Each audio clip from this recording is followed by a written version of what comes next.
Hi everyone, I'm Victoria, and my final project I did on COVID incidents by state after Thanksgiving, so I chose November 27th as the day to focus on.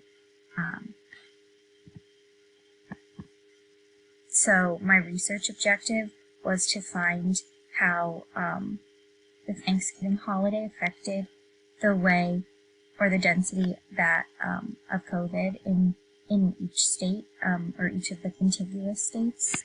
And I know that the day before Thanksgiving is one of the most heavily traveled days of the year in the U.S., so I wanted to see if there was an increase in COVID density during this time, because traveling, although there might be a lot of precautions taken, it's people interacting with more others than they would normally, so the risk is greater of getting COVID from traveling rather than staying home.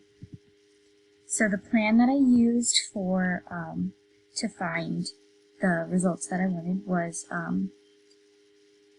I started with COVID data from the 27th of November from this year, and that was, I got that from GitHub, and then the USA states, I got that from GIS, and I believe that it was originally from the census, yes. Okay, and then I converted the CSV file that was the COVID data. It was in a table, and I wanted to make it something that could be mapped. So I exported it from table to point feature class, and this made it able to be mapped. And then from there, I projected both of these layers and the entire map into NAD 1983 USA contiguous hours, and I did that because I was focusing on the contiguous United States, and we had used this coordinate system before, and it seemed fitting and appropriate, and I think it worked well. And then from there I did a join between the two layers because I wanted them, I wanted to do symbology for them, and in order to do that, I needed them to be in the same layer, so I joined them by the state name and province state fields, and they joined really seamlessly that way. And then I used symbology and graduated colors, and I was able to divide the state's total population by the incident rate of COVID, and that gave me the density of COVID incidents by state, which is what my ultimate goal was. Okay, and then my map looked like this. So we have the lighter colors. I'm trying to figure out the best place to put myself. We have the lighter colors that are where the density is lower, and then we have darker colors where the density is higher. There's a really wide range in density from 31 to 3,096. So states like California and Texas and Florida and New York and Pennsylvania, they had higher density, and then states like Montana, Idaho, Wyoming, the Dakotas, they had much fewer, or they had a lot smaller density of COVID. So it seemed like COVID incidents the density of them were higher in states that already have higher populations, like California, Texas, New York, Florida. All of these states already are some of the most populous states in the country, and then the ones that have the lower density are some of the least populous. So it kind of was, I noticed a correlation there, and then I'm not certain about what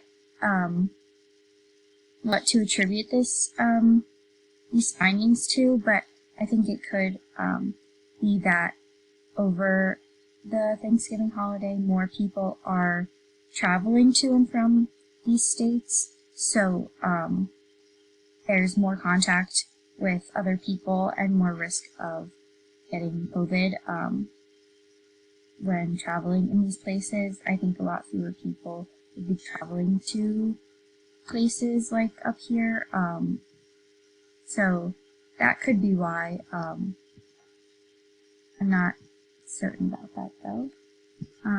Okay, and then my experience in this course, I really enjoyed and found it pretty intuitive how to find and use visual hierarchy. I think I never realized how helpful visual hierarchy was when reading a map until I had to apply those tools myself, and understanding how much they add to a map and make it really it would be really hard to understand otherwise. And then I also found that I notice a lot more places and in articles and in the news and everything that GIS is used really widely, and I think that's really cool that I kind of have some knowledge that most people wouldn't about how to go about making those infographics and maps and things like that. And in this course, I struggled a lot with transferring skills that we learned in labs to the mastery problems. I think it was difficult for me to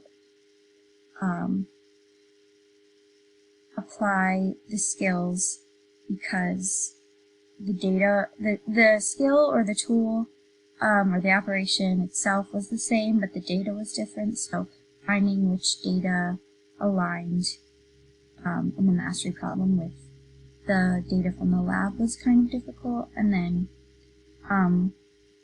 it was difficult too to understand the order of GIS operations needed to achieve the result that I want, because I now understand that doing things in an incorrect order or possibly leaving something even really small out, it will really affect the results. So I think I learned to be very diligent about that. I don't think I have any GIS in my future, unfortunately.